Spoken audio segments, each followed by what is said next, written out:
કૃષ્ણ મિત્રો, સ્વાગત છે તમારું મિત્તલ વોઇસ ચેનલમાં।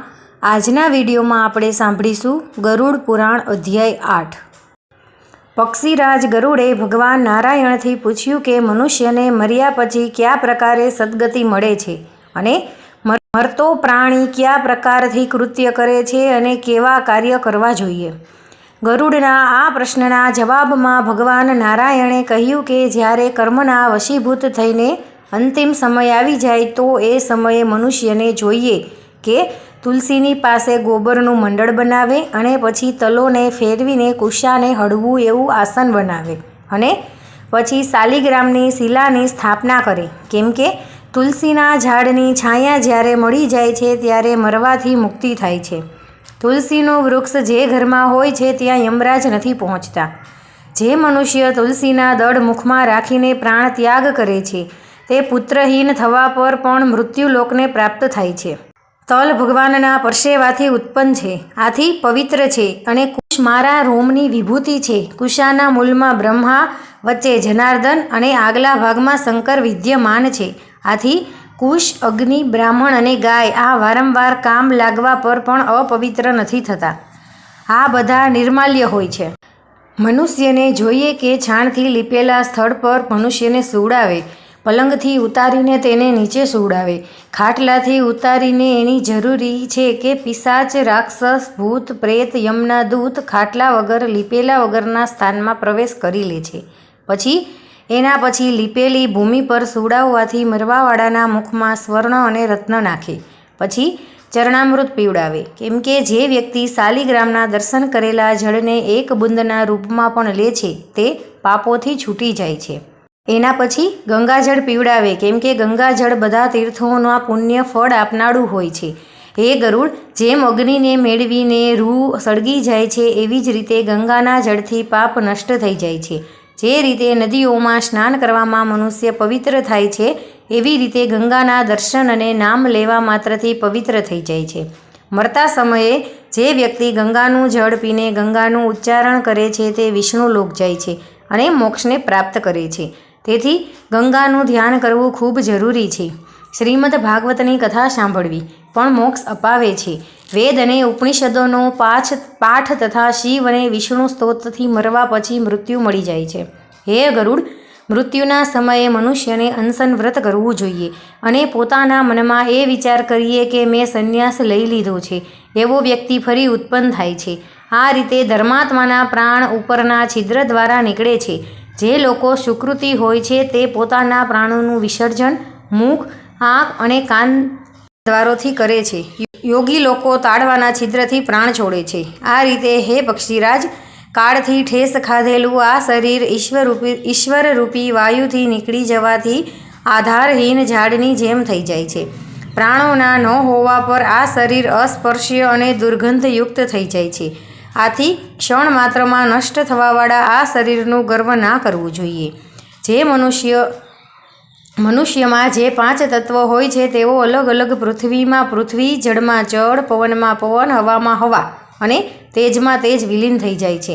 આકાશમાં આકાશ લીન થઈ જાય છે। આકાશમાં જ સર્વવ્યાપી છે। આ નિત્ય મુક્ત છે, અજન્મા અમર આત્મા છે અને આ સાક્ષી રૂપ છે। પુણ્ય કર્મોથી યુક્ત થઈને આ આત્મા નવા શરીરમાં પ્રવેશ કરે છે અને જે પુણ્યાત્મા હોય છે, ધર્મના જ્ઞાતા હોય છે, તેઓ પૂજિત થઈને દેવલોક જાય છે। આ સાંભળીને ગરુડજીએ પૂછ્યું કે હે પ્રભુ, અગ્નિ સંસ્કારના વિધાન પણ બતાવો અને સાધ્વી પત્નીનું મહત્વ બતાવવાની પણ કૃપા કરો। આ પ્રશ્નના જવાબમાં ભગવાન નારાયણ બોલ્યા કે પુત્ર અને પૌત્ર મર્યા પછી પિંડદાન કરીને પિતાના ઋણથી મુક્ત થઈ જાય છે। પુત્રને જોઈએ કે માતા પિતાથી અત્યંષ્ટિ કરે, શોકને છોડીને પોતાના પાપોને દૂર કરવા માટે બંધુ બાંધવો સહિત મુંડન કરાવે। જો પુત્ર માતા કે પિતાના મર્યા પછી મુંડન નથી કરાવતા તે જાણે વાસ્તવિક પુત્ર નથી હોતો। પુત્રને જોઈએ કે મુંડન કરાવીને પછી સ્નાન કરીને ધવલ વસ્ત્ર ધારણ કરીને તાજા જળથી મૃતકના શરીરને સ્નાન કરાવે। એના પછી ચંદન, માળા વગેરેથી એને સુશોભિત કરે અને નવા વસ્ત્રોથી ઠાપ કરીને દક્ષિણા સમેત પિંડ દાન કરે। દ્વાર દેશમાં મૃતકના નામની સાથે 5 શબ્દો જોડીને પિંડનું દાન કરે। એના પછી પ્રદક્ષિણા કરીને પુત્ર વધુ વગેરે દ્વારા પૂજન કરે. પહેલાં પુત્રને ખંભો લગાવવો જોઈએ. પછી બંધુઓએ જો પુત્ર પોતાના ખંભા પર રાખીને પિતાને સ્મશાન સુધી લઈ જાય છે એને અશ્વમેઘ યજ્ઞનું ફળ મળે છે અને તે પોતાના પિતાના ઋણથી છૂટી જાય છે. એના પછી પુત્રને જોઈએ કે તે અડધા માર્ગમાં ભૂમિને સાફ કરીને સબને આરામ આપે અને પછી પિંડદાન કરાવે. આ પિંડદાનથી બીજી દિશામાં રહેવાવાળા પ્રેત યક્ષ અગ્નિને સમર્પણ કરવા યોગ્ય થઈને સબને અયોગ્ય નથી કરી શકતા. સ્મશાનમાં સબને લઈ જઈને ઉત્તરની તરફ મોહ રાખીને તેના પછી ભૂમિને સાફ કરે, છાણથી લીપી તેના ઉપર જળ છાંટે અને પછી અગ્નિ સ્થાપના કરે અને પછી વેદ મંત્રોથી વિધિપૂર્વક હવન કરે અને પ્રાર્થના કરે કે હે ભગવાન, તમે ભૂતોને ધારણ કરવાવાળા છો અને જગતના ઉત્પત્તિકારક છો, ભૂતોને પાડવાવાળા છો. આથી આ મૃત વ્યક્તિને સ્વર્ગ લઈ જાઓ. આ રીતે અગ્નિની પ્રાર્થના કરીને તુલસીની લાકડી, પલાસ કે પીપળની લાકડીઓની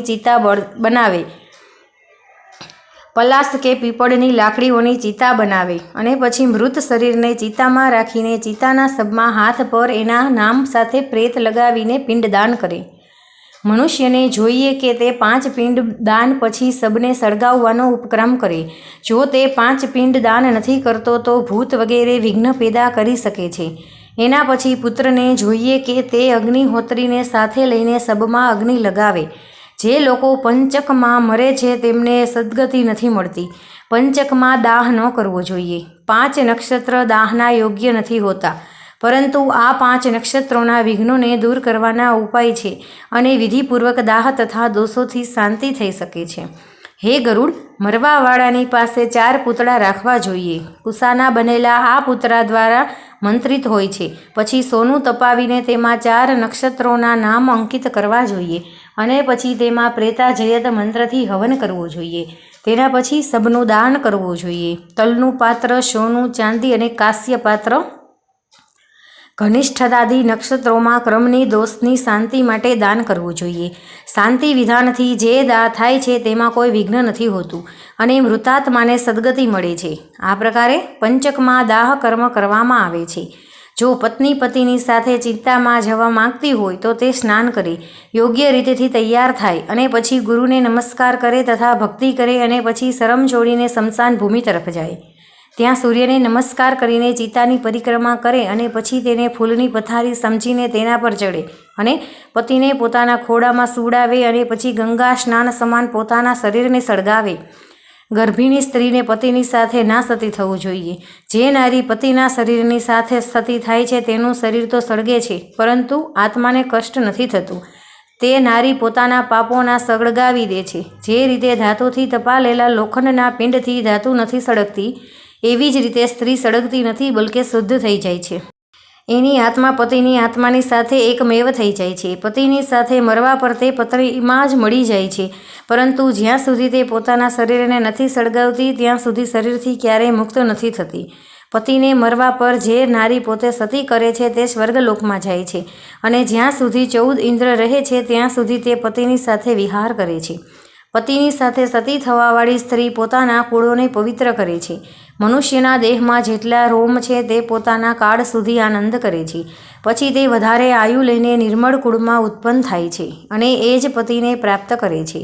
જે વિધવા સ્ત્રી થોડા એવા સમયમાં શરીર જલનના દુઃખને નથી સહી શકતી તે વિરહની આગમાં સળગતી રહે છે. આથી સ્ત્રીને જોઈએ કે તે પતિને શિવ સમજીને પોતાનું શરીર સળગાવે. હે ગરુડ, મનુષ્યને જોઈએ કે તે સળગતા સબના મસ્તક લાકડીથી અને યતિઓના મસ્તક શ્રીફળથી ફોડે. મૃતકના પુત્રને જોઈએ કે તે બ્રહ્મલોકની પ્રાપ્તિ માટે ઘીની આહુતિથી યજ્ઞ કરે અને કહે કે હે પાવક, તમે બ્રહ્મથી ઉત્પન્ન થાઓ અને તમે દિવ્ય શરીરવાળા થાઓ. તમે હાવી હોવ, આથી પ્રજ્વલિત થાઓ, જેનાથી આ સ્થૂળ શરીર તમારા બળી જાય. પછી મંત્રો સહિત આહુતિ આપીને રૂએ. પછી દાહ પછી પુત્રપણ અને સ્ત્રીઓ સ્નાન કરવું જોઈએ અને મરેલા વ્યક્તિનું નામ તથા ગોત્ર ઉચ્ચારિત કરીને તેને છોડી દેવું જોઈએ. પછી મૃતકના ગુણોનું વર્ણન કરવું જોઈએ. મૃતકના દાહના પછીના દિવસે પોતાના ઘરનું ભોજન ન કરે. દક્ષિણ દિશામાં મુખ કરીને સ્થાપને લીપે અને જ્યાં તેને રાખવામાં આવ્યો હતો ત્યાં 12 રાત્રિ દિવસ દીવો સળગાવે. સ્મશાનમાં કે કોઈ 4 રસ્તા પર માટીના વાસણમાં 3 દિવસ સુધી દૂધ અને જળ છોડે અને એ કહે કે મરવાવાળા તમે બધું બાંધવો દ્વારા ત્યાગ કરવામાં આવ્યા છો. આ જળ અને દૂધ છે. જળથી સ્નાન કરો અને દૂધ પીવો. હે ગરુડ, ચોથા દિવસે ચિતાના સ્થાને દૂધથી છાંટીને હાડકાઓને એકત્રિત કરવા જોઈએ અને પછી તેમને દૂધ અને જળથી ધોઈને માટીના પાત્રમાં રાખીને શ્રાદ્ધ કરવું જોઈએ. ચિતાની ભસ્મને એકઠી કરીને ઘડામાં સ્થાપિત કરીને પ્રવાહિત કરી દેવા જોઈએ. મનુષ્યને જોઈએ કે જો પ્રવાહિત ન કરે તો 15 પગ ઉત્તર દિશામાં ચાલીને ખાડો ખોદીને હાડકાના પાત્રને દબાવી દે. એના પછી દાહને પીડાને નાશ કરવાવાળા પિંડનું દાન કરે અને પછી ગંગા કિનારે જઈને પવિત્ર થઈને અસ્થિઓને પોતાના હાથમાં પલે અને મસ્તક પર સ્પર્શ કરીને ગંગામાં પ્રવાહિત કરી દે. જેટલા વર્ષ સુધી મનુષ્યના હાડકા ગંગામાં વહેતા રહે છે એટલા 1000 વર્ષ સુધી તે સ્વર્ગલોકમાં આનંદ કરે છે. ગંગાનો સંસ્પર્શ કરવા માત્રથી મનુષ્ય સ્વર્ગલોકમાં પહોંચી જાય છે. જે કોઈ વ્યક્તિ મૃત્યુની સૂચના વિદેશથી પ્રાપ્ત થઈ હોય તો કોઈ બીજા રૂપમાં માર્યો ગયો હોય અને એનો દેહ ના મળ્યો હોય તો તે જ દિવસે તેના મૃત્યુના સમાચાર મળે એ જ દિવસે કુશાનું પૂતળું બનાવી કહેલી વિધિ અનુસાર તેનો દાહ સંસ્કાર કરે અને પછી તેની ભસ્મને ગંગામાં પ્રવાહિત કરી દે. જો ગર્ભના પૂરા થવા પર સ્ત્રીની મૃત્યુ થઈ જાય તો પેટને ચીરીને બાળકને કાઢીને તેને જમીનમાં દાટી દે અને સ્ત્રીનો દાહ સંસ્કાર કરે. 27 મહિના સુધી બાળકને ભૂમિમાં દાટે અને એના પછી તેને સળગાવીને તેની અસ્થિઓ ગંગામાં પ્રવાહિત કરે. બાળકના મરવા પર દૂધ આપવું જોઈએ અને કુમાર બાળકના મરવા પર કુમારને જ ખવડાવવું જોઈએ. આ રીતે મેં તને મૃત્યુ ઉપરાંત કર્તવ્ય કર્મોના વિષયમાં બતાવ્યું. કુમાર બાળક 11મા અને 12મા સામાન્ય રીતિથી કરવા જોઈએ. જો યજ્ઞો પવિત્ર થઈ ગયો હોય તો યજ્ઞો પવિત્રની સાથે તેનું પિંડ દાન કરે અને ખીર અને દૂધથી 5 પિંડ આપે. જે લોકો જ્ઞાની હોય છે તેઓ આત્મ સ્વરૂપ થાય છે અને પુત્ર દ્વારા પિંડદાન પ્રાપ્ત કરવાની અભિલાષા નથી રાખતા. તેથી તેમનું પિંડદાન અને જળદાન ના કરવું જોઈએ, પરંતુ પિતાની ભક્તિભાવથી તીર્થ શ્રાદ્ધ કરી શકાય છે. તો મિત્રો, આ હતો ગરુડ પુરાણ અધ્યાય 8. તો તમને આ વિડીયો પસંદ આવ્યો હોય તો આપણી ચેનલ મિત્તલ વોઇસને લાઇક કરો, શેર કરો અને સબસ્ક્રાઈબ કરો. જય શ્રી કૃષ્ણ.